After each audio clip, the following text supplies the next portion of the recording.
Good evening students, आपका स्वागत है प्रतिभा करियर पॉइंट में। आज हम पढ़ेंगे आवाज़ सारणी के बारे में कुछ इंपॉर्टेंट फैक्ट पढ़ेंगे, तथ्य को पढ़ेंगे। इससे पहले मैंने आपको पूरी आवाज़ सारणी के तत्वों को याद करने की ट्रिक बता दी है। तो शुरू करते हैं अपने आधुनिक आवाज़ सारणी के बारे में।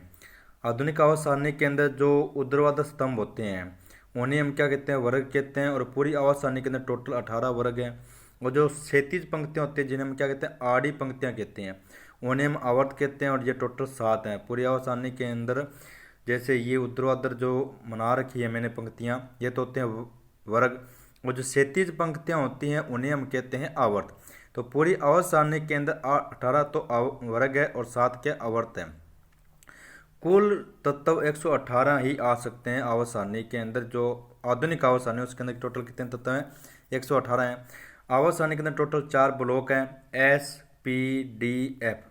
एस के अंदर पहला और दूसरा वर्ग है और पी के अंदर 13 से 18 वर्ग है। पी के अंदर हैं जो कि टोटल कितने वर्ग हैं, 13 से 18 हैं। डी के अंदर 3 से 12 वर्ग है। और एफ ब्लॉक के अंदर 2 सीरीज हैं। कौन कौन सी, लेंथेनोइड सीरीज और एक्टिनोइड सीरीज। फिर है पूरी आवाज़ सारणी में जे शब्द का उपयोग कहीं भी नहीं होता। आप अगर पूरी आवाज़ सारणी को पढ़ोगे तो उसके अंदर पूरी आवाज़ सारणी में जे शब्द का उपयोग कहीं भी नहीं होता है।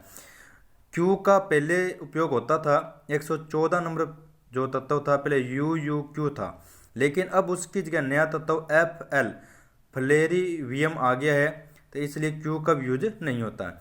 सबसे हल्की धातु है वो लिथियम है, सबसे भारी धातु है वो ओस्मियम है, सबसे कठोर धातु है वो प्लेटिनम है। और पूरी आवाज़ सारणी जो आवारा तत्व है वो हाइड्रोजन है, क्योंकि इसकी पूरी आवाज़ सारणी में जगह फिक्स नहीं है। सबसे बड़ी धातु है आकार के अंदर, जो सबसे बड़ी धातु है वो सीजियम है। देन उसके बाद देखेंगे अपने जो 10वां वर्ग है आवाज़ सारणी का, जो 10वां वर्ग है डी ब्लॉक का, उसके अंदर 3 तत्व हैं, निकल, पैलेडियम, प्लेटिनम। इन्हें हम हाइड्रोजनी उत्प्रेरक कहते हैं। हाइड्रोजनेशन मतलब ये है कि जब अपने हाइड्रोजनेशन करवाते हैं, यानी कि एल्केन एल्कीन अल्काइन होते हैं, जो एल्कीन को अल्काइन को अपने किस में बदलेंगे, एल्केन में बदलेंगे, तो उनके अंदर हाइड्रोजन का योग करवाना होता है। तो उसके अंदर उत्प्रेरक का काम कौन करते हैं, निकल, पैलेडियम और प्लेटिनम करते हैं, जो कि 10वें वर्ग से संबंधित है। पूरी आवाज़ सारणी में एकमात्र द्रव धातु मरकरी है, जिसे हम पारा कहते हैं। एकमात्र द्रव अ धातु पूछ ले तो वो कौन से, ब्रोमीन ऊपर वाली धातु है, नीचे वाली अ धातु है। फिर आता है आवाज़ सारणी का 11वां वर्ग डी ब्लॉक का। इन्हें हम सिक्का धातुएं कहते हैं, क्योंकि इसके अंदर 3 तत्व हैं। कौन कौन से हैं, कॉपर जिसे हम तांबा कहते हैं, एजी जिसे हम सिल्वर इनकी चांदी कहते हैं, और फिर है ओरम, ओरम को हम क्या कहते हैं, सोना गोल्ड कहते हैं।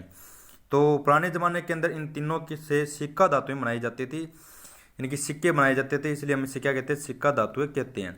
फिर है पारे का अन्य धातु के साथ अगर हम मिश्रण करवाएं तो जो नया मिश्रण तैयार होगा उसे हम अमलगम कहते हैं। जैसे अगर मैंने मरकरी के अंदर सोडियम मिला दिया तो सोडियम अमलगम बन जाएगा।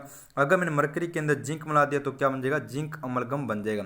यानी कि किसी भी पदार्थ के अंदर अगर हम पारा मिला दें तो वो तत्व क्या बन जाता है, अमलगम बन जाता है, यानी कि मिक्सचर बन जाता है। और इन सभी क्या होते हैं, यूज होते हैं। तो ये थे पूरी आवाज़ सारणी के बारे में कुछ इंपॉर्टेंट फैक्ट्स जो आपको बिल्कुल ध्यान से पढ़ने और प्रतियोगी परीक्षाओं के लिए बहुत इंपॉर्टेंट है। चैनल को सब्सक्राइब जरूर कीजिए। अगर कोई डाउट है तो आप कमेंट बॉक्स के अंदर ज़रूर भेजिए, ताकि हम आगे वाली वीडियो के अंदर इसके अंदर कुछ इम्प्रूव कर सकें। धन्यवाद।